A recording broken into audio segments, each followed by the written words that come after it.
Hello dears, welcome to Neethi's cook enjoy. പുതിയൊരു വീഡിയോയിലേക്ക് എല്ലാവർക്കും സ്വാഗതം.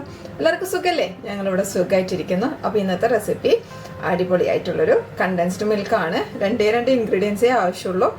അതേപോലെ തന്നെ ഉണ്ടാക്കിയെടുക്കാൻ ഇത്തിരി സമയം എടുക്കുമെങ്കിലും നമുക്ക് ധൈര്യമായിട്ട് കുട്ടികൾക്കൊക്കെ കൊടുക്കാം, നമുക്കും കഴിക്കാം. കാരണം പ്രിസർവേറ്റീവ്സ് ഒന്നുമില്ല. ഒരു മാസം സുഖമായിട്ട് ഫ്രിഡ്ജിൽ ഇരിക്കുകയും ചെയ്യും. ഇതൊരു പാലിൻ്റെ ഒരു പ്രിസർവേഷൻ മെത്തേഡായിട്ട് വേണമെങ്കിൽ നമുക്ക് കൂട്ടാം. അത്ര അടിപൊളിയായിട്ടുള്ളൊരു ഡിഷാണ്. അപ്പം എല്ലാവരും ഇതൊന്ന് ട്രൈ ചെയ്ത് നോക്കണം. ആദ്യമായിട്ട് ആരെങ്കിലും വീഡിയോ കാണുവാണെങ്കിൽ സബ്സ്ക്രൈബ് ചെയ്യണേ പ്ലീസ്. തൊട്ടടുത്തുള്ള ബെൽ ബട്ടണിൽ ഓൾ എനേബിൾ ചെയ്യാൻ മറന്നു പോകരുത്. അപ്പം നമുക്ക് വീഡിയോ കണ്ടിട്ട് വരാം. Welcome to the video. Condensed milk ഉണ്ടാക്കാൻ വേണ്ടി രണ്ടേ ഇൻഗ്രീഡിയൻസേ ആവശ്യമുള്ളൂ. പാലും അതേപോലെ തന്നെ പഞ്ചസാരയും. പിന്നെ നിങ്ങൾക്ക് വേണമെങ്കിൽ ബേക്കിംഗ് സോഡ ചേർത്ത് കൊടുക്കാം. ഇത് ഞാൻ 2 കപ്പ് പാലാണ് എടുത്തിട്ടുള്ളത്.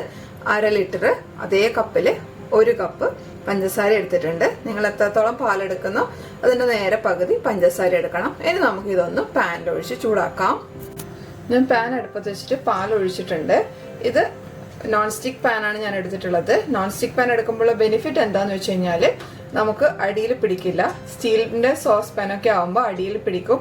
പിന്നെ നമ്മളത് മിക്സ് ചെയ്തുകൊണ്ടിരിക്കുമ്പോൾ കരിഞ്ഞ ഭാഗവും കൂടെ ഒരുമിച്ച് ഇതിൻ്റെ കൂടെ വരും. അപ്പോൾ കാണാനും ഭംഗിയുണ്ടാവില്ല, ടേസ്റ്റിനും ഒരു കരിൻ്റെ ടേസ്റ്റ് വരികയും ചെയ്യും. അത് ഒഴിവാക്കാൻ വേണ്ടിയിട്ടാണ് നമ്മൾ നോൺ സ്റ്റിക്കിൻ്റെ എടുക്കുന്നത്.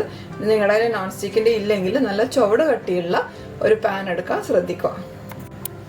തീ മീഡിയം ഫ്ലെയിമിലാണ് ഉള്ളത്. എപ്പോഴും മീഡിയം ഫ്ലെയിമിലിട്ടിട്ട് തന്നെ കുക്ക് ചെയ്യാൻ ശ്രദ്ധിക്കുക.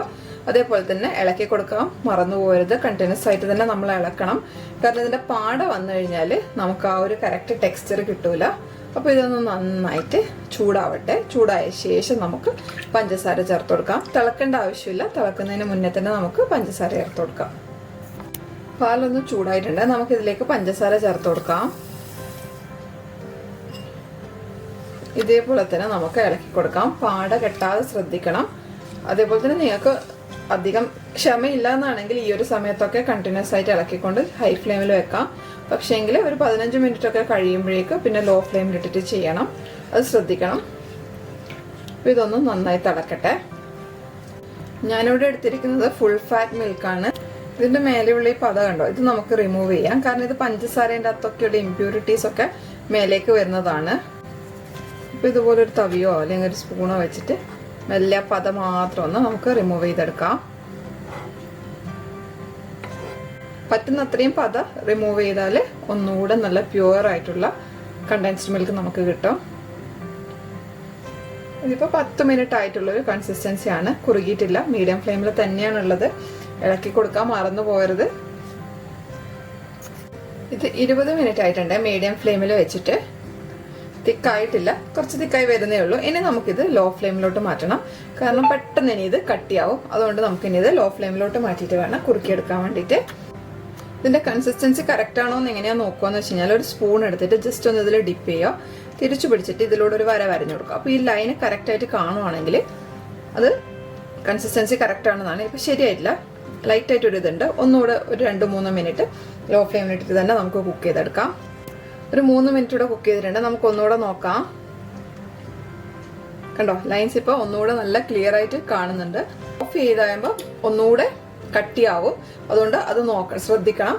ഇനി ഞാൻ ഇതിലേക്ക് ചേർക്കുന്നത് ബേക്കിംഗ് സോഡയാണ്. 1/4 ടീസ്പൂണിന്റെ പകുതി പോലും ഇല്ല, അതിലും കുറച്ച് കുറവാണ് എടുത്തിട്ടുള്ളത്. ഇത് ചേർക്കുമ്പോൾ ഒന്ന് പതഞ്ഞ് വരും, എന്നാലും കുഴപ്പമില്ല. ഓഫ് ചെയ്യുമ്പോൾ കറക്റ്റ് ആയിക്കോളും.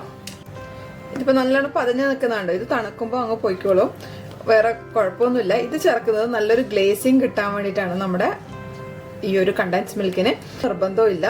കളറും എല്ലാ കാര്യങ്ങളും അത് ചേർക്കാതെ തന്നെ പെർഫെക്റ്റ് ആയിട്ടുണ്ടാവും. ബേക്കിംഗ് സോഡ ഓപ്ഷണൽ മാത്രമാണ്. ഞാൻ ഒരിക്കലും കൂടെ പറയുവാണ്, ബേക്കിംഗ് സോഡ ഓപ്ഷണലാണ്. നിങ്ങൾക്ക് വേണമെങ്കിൽ മാത്രം ചേർത്ത് കൊടുത്താൽ മതി. ഇത് 1 മാസം വരെയും നമുക്ക് കേടാവാതെ ഫ്രിഡ്ജിൽ സൂക്ഷിക്കാൻ പറ്റും. പുഡിംഗ് ഉണ്ടാക്കുമ്പോഴോ പായസം ഉണ്ടാക്കുമ്പോഴോ ഈവൻ നമുക്ക് അത്യാവശ്യം കാപ്പിയിൽ പോലും നമുക്ക് കണ്ടൻസ് മിൽക്ക് ചേർത്തിട്ട് ഉണ്ടാക്കിയെടുക്കാൻ പറ്റും. ഒരു പ്രിസർവേറ്റീവ് മെത്തേഡ് കൂടിയാണ് പാലിൻ്റെ. അതേപോലെ തന്നെ മധുരം ഒന്ന് ശ്രദ്ധിക്കുക. കാരണം ഹൈ ഷുഗർ ആകുമ്പോൾ ഹെൽത്തിന് അത്ര നല്ലതല്ല. പക്ഷേ നമ്മൾ കടയിൽ നിന്ന് വാങ്ങിക്കുന്നതിനേക്കാൾ ഒന്നുകൂടെ ബെറ്ററാണ്. ഞാനിത് തണുക്കുന്നതൊരു ഒന്ന് ഇളക്കി നന്നായി മിക്സ് ചെയ്ത് കൊടുക്കുന്നതാണ്. ഇനി തണുക്കുമ്പോൾ ഇതൊന്നുകൂടെ കട്ടിയാവും. ഇതിൻ്റെ കൺസിസ്റ്റൻസി കുറച്ചുകൂടെ തിക്കാവും. അപ്പോൾ ഞാനിതൊന്ന് തണുത്തിട്ട് കാണിച്ചു തരാം. കണ്ടൻസ് മിൽക്ക് നന്നായി തണുത്തിട്ടുണ്ട്. ഞാൻ ഇടയ്ക്ക് ഇളക്കി കൊടുത്തിട്ടുണ്ടായിരുന്നു, അല്ലെങ്കിൽ ഇത് ചിലപ്പോൾ മേലൊരു പാട പോലെ വരാനൊരു ചാൻസ് ഉണ്ട്. കണ്ടോ, നല്ല അടിപൊളി തിക്കായിട്ടുള്ള കണ്ടൻസ് മിൽക്ക് റെഡി ആയിട്ടുണ്ട്. അപ്പോൾ എല്ലാവരും ഇതൊന്ന് ട്രൈ ചെയ്ത് നോക്കണം. നിങ്ങൾക്ക് കുറച്ചുകൂടെ തിക്കായിട്ട് വേണമെന്നുണ്ടെങ്കിൽ ഒരു 1-2 മിനിറ്റ് കൂടെ എക്സ്ട്രാ ലോ ഫ്ലെയിമിലിട്ടിട്ട് ഒന്ന് മിക്സ് ചെയ്തെടുത്താൽ മതി. ഇതിപ്പോൾ ചെറിയൊരു അളവിലാണ് ഞാൻ ഉണ്ടാക്കിയിട്ടുള്ളത്. നിങ്ങൾക്ക് കൂടുതൽ പാലുണ്ടെങ്കിൽ കൂടുതൽ എടുക്കാം. കുറച്ചധികം സമയം എടുക്കും പാല് കൂടുതൽ ഉണ്ടാകുമ്പോൾ. അപ്പോൾ അടിപൊളിയായിട്ടുള്ളൊരു കണ്ടൻസ് മിൽക്ക് റെഡി ആയിട്ടുണ്ട്. ഈ ഒരു തിക്നെസ്സിലാണ് എപ്പോഴും നല്ലത്. നിങ്ങൾക്ക് കൂടുതൽ തിക്കാവണമെങ്കിൽ ഒന്നുകൂടെ ഒരു 1-2 മിനിറ്റ് നന്നായിട്ടൊന്ന് തണുപ്പിച്ചെടുത്താൽ മതി. ഫ്രിഡ്ജിൽ വെക്കുമ്പോൾ ഇത് ഇത്രയും കൂടെ കട്ടിയാവും.